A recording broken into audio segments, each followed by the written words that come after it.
Welcome back to another episode of Technology for Independence with Christopher Cooley. Today, Christopher is going to be interviewing Tanner and Lauren Huff, so stay tuned.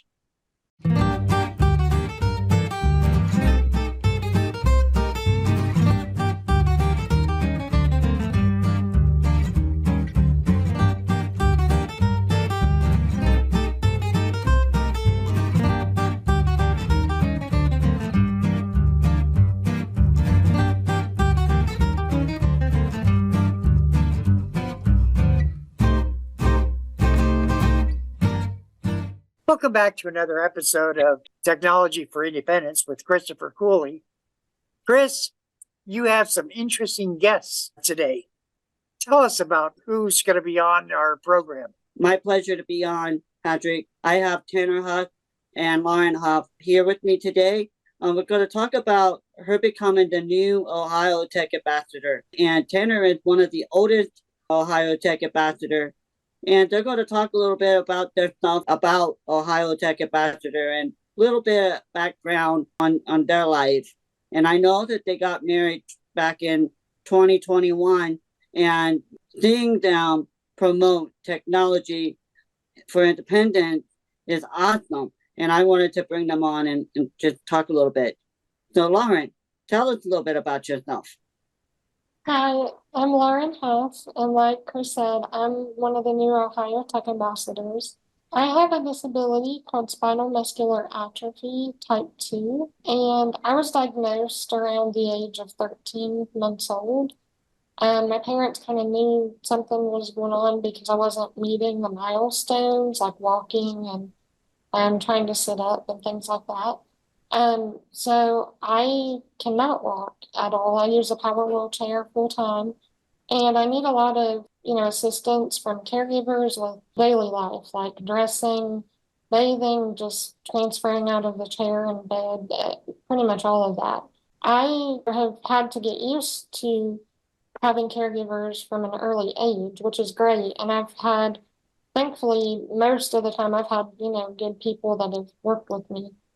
But as you get older and you kind of want to be more independent, or you learn more about dependence and trying to figure out what that might be, for your life as an adult, try to start looking into technology or other ways to do that. So, there's a lot that I probably don't know about still, but I'm trying to look into more technology and also sharing what I use to try to help other people be able to live independently and their families. What technology do you like the most?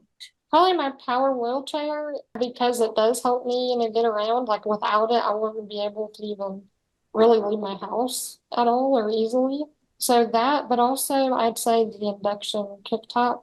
It is really cool because the cooktop, you can transfer it to like a counter or, another, like a kitchen table, and you can put a pot on it and make whatever you need to that you're wanting to make.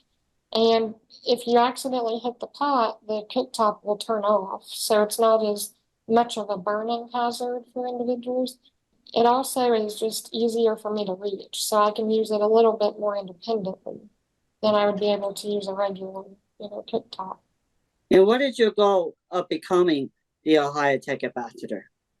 Well, I really wanted to become an Ohio Tech Ambassador to learn more, but also share my story and share more about my disability, and also help people with disabilities learn about, different technologies and their families, because I know like a lot of times people don't really always know where to look, or they might not have the right, resources at the time, and they need help finding those, just learning about, different technology. And sometimes people can get a little bit, nervous about what they'd be using or what's out there. But it's nice to have people that use the technology.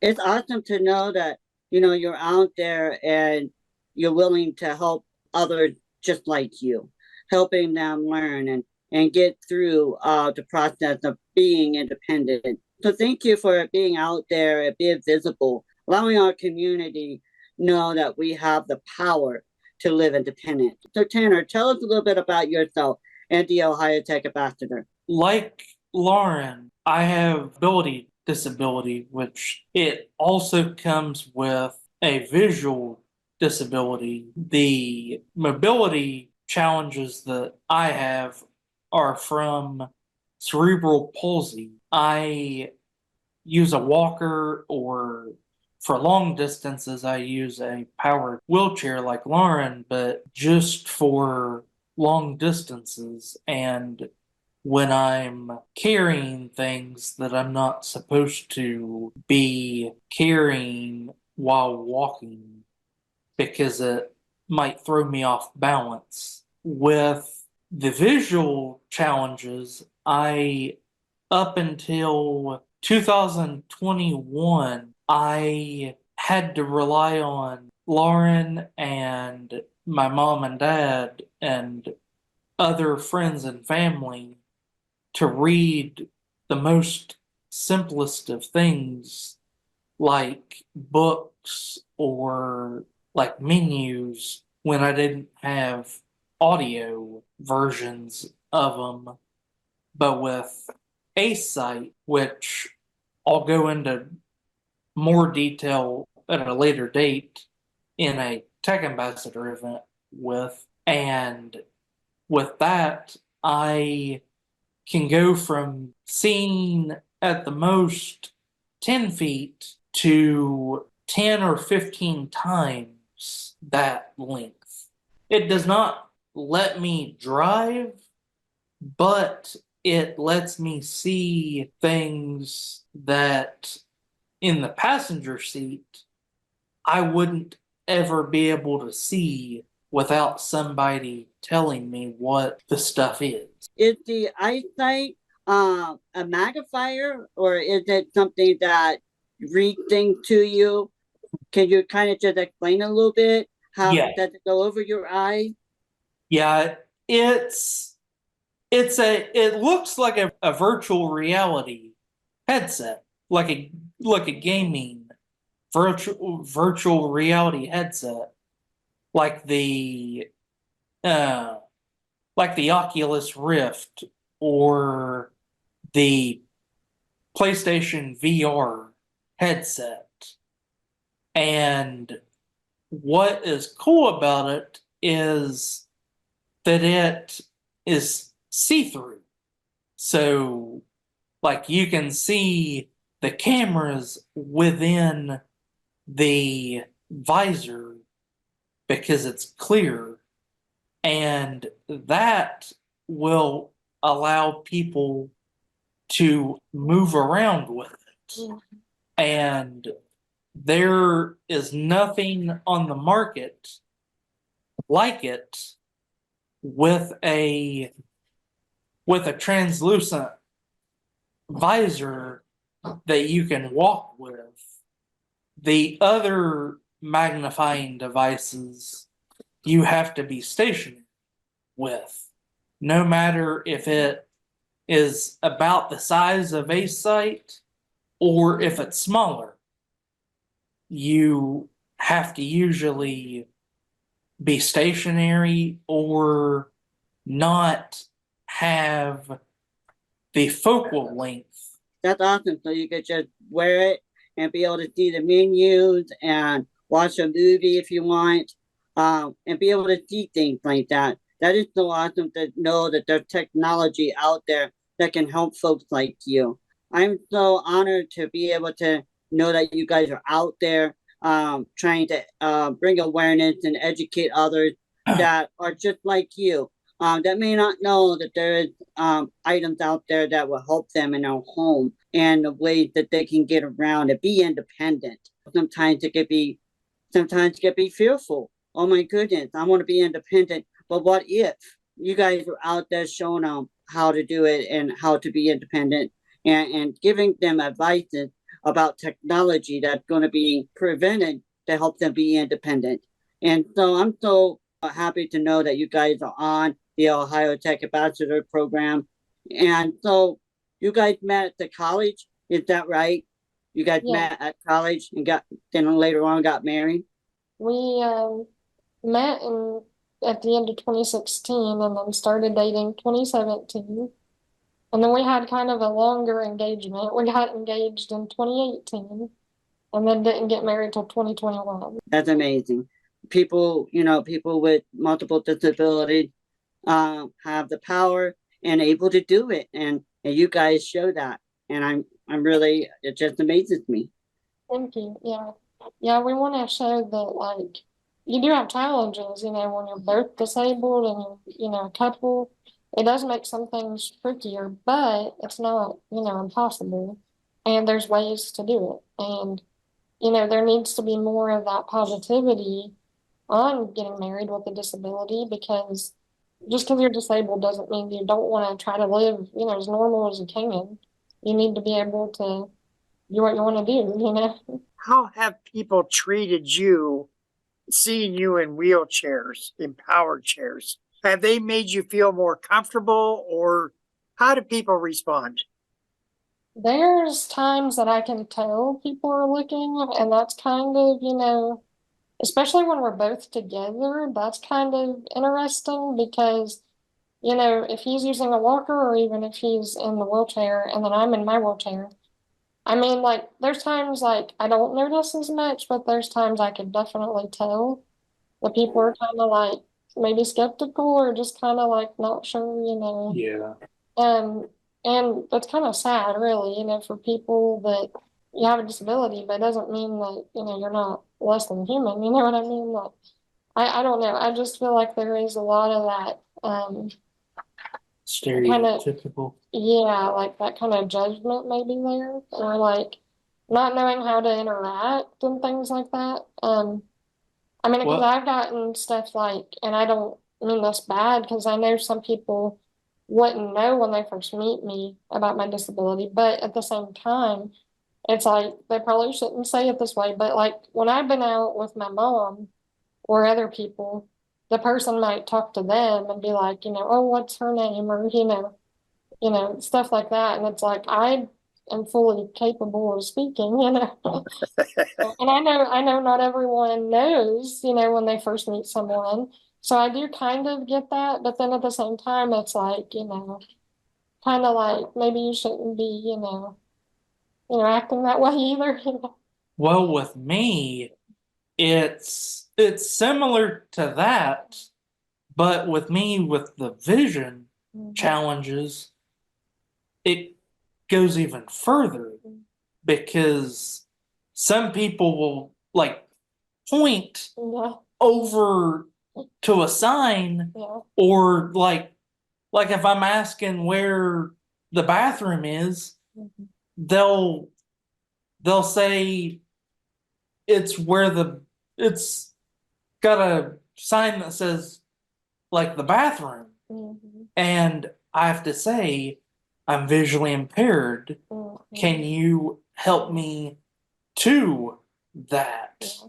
People just say stuff like that or act like the power chair is the only condition or the only, that it's, Disability. yeah, that it's the only disability, but the vision to me is the number one disability, because without visual accommodations, the power chair won't, like, it helps me, but it won't help me be able to see where to go.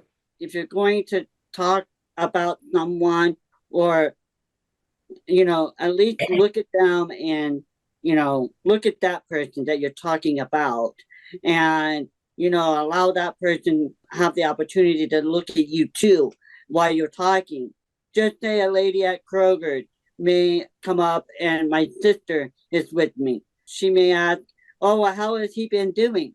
Instead of doing that, reroute your mind to looking at that individual that you're speaking about, and be able to allow, if that individual can speak, then that individual can, respond to how I'm doing.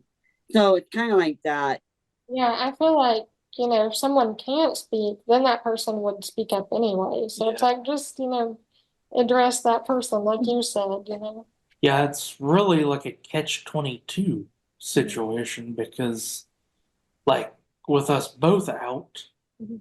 they see us both in chairs or the walker, but with me, they don't see the visual challenges, but they think that we're both, like, Mhm. not able to talk for ourselves or, like, that we always need help. Right. Now, you have a service dog, is that correct? Yes. Yes. Yeah, sorry, you may hear him snore in the background. Yeah. You have to catch his sleep somehow. So, Yeah. do you use the service dog much when both of you go out? He alerts me to visual challenges, like especially like at night, if someone is uh coming toward me, or if there's a dog out that I need to watch out for, or just stuff like that. We That's what he does for me right now. How do people treat you when you have their service dog? Well, they treat me like they typically would if he wasn't with me, but they always seem to want to come up to Samson Mhm. to pet him now. Yeah. So that's a new challenge Yeah, trying to get that I'm having to navigate. yeah, trying to get people to understand, like when the vest is on, that you know you can't touch, you're not supposed to look or interact. That can be a challenge. Yeah, and we have patches that say no touch, no talk, no eye contact, Mhm. and they do not seem to always work. Sometimes it alleviates a little bit of the nervousness of the individual that if they befriend your service animal, then it's easier to communicate. But Yeah, I understand, the dog is working Mhm. yeah, and it's can't be distracted by other people coming up. Mhm. yeah. Yeah. So Tanner, I heard that you're a member on the DD board Yeah. out in Lawrence County, right? Yeah. Tell us a little bit about that real quick.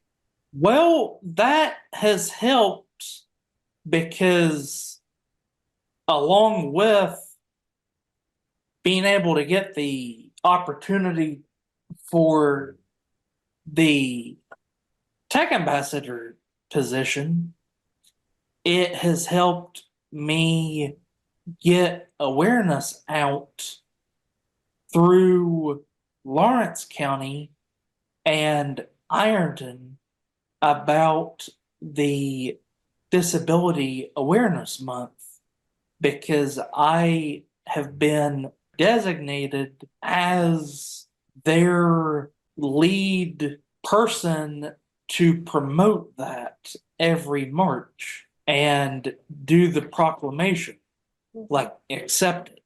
So you're saying March is Disability Awareness Month? Yeah. Mhm. And I'm pretty sure it's also Cerebral Palsy Awareness Month. What would you like to tell individuals who do not have your type of disability? What would you like them to know? Well, I would like to tell people to just strive for the best they can do in whatever disability they have. And if that means being able to go out and get a job like us through an organization that caters to disabilities, or a non disabled job that helps, like, but helps the disabled community in letting them get a job at the place, or even if they strive to do all that and get married like us. We just feel like striving to do the best that people can in whatever they want to do is like great. Mhm. Yeah. Yeah, like striving for independence, and not being afraid to like speak up too, because that can be hard sometimes. But you know, if people are not maybe treating you like they need to be, or if you know that you need to advocate for yourself for different, things that you're trying to do, even like different technologies or, getting a job, in a certain career, and maybe other people are like being negative, but try to strive for that. And don't be afraid to tell people that, you're going to do what you know you can do, and you may have to get additional help, but as long as you are doing it, that's what matters. Can individuals call you at any time?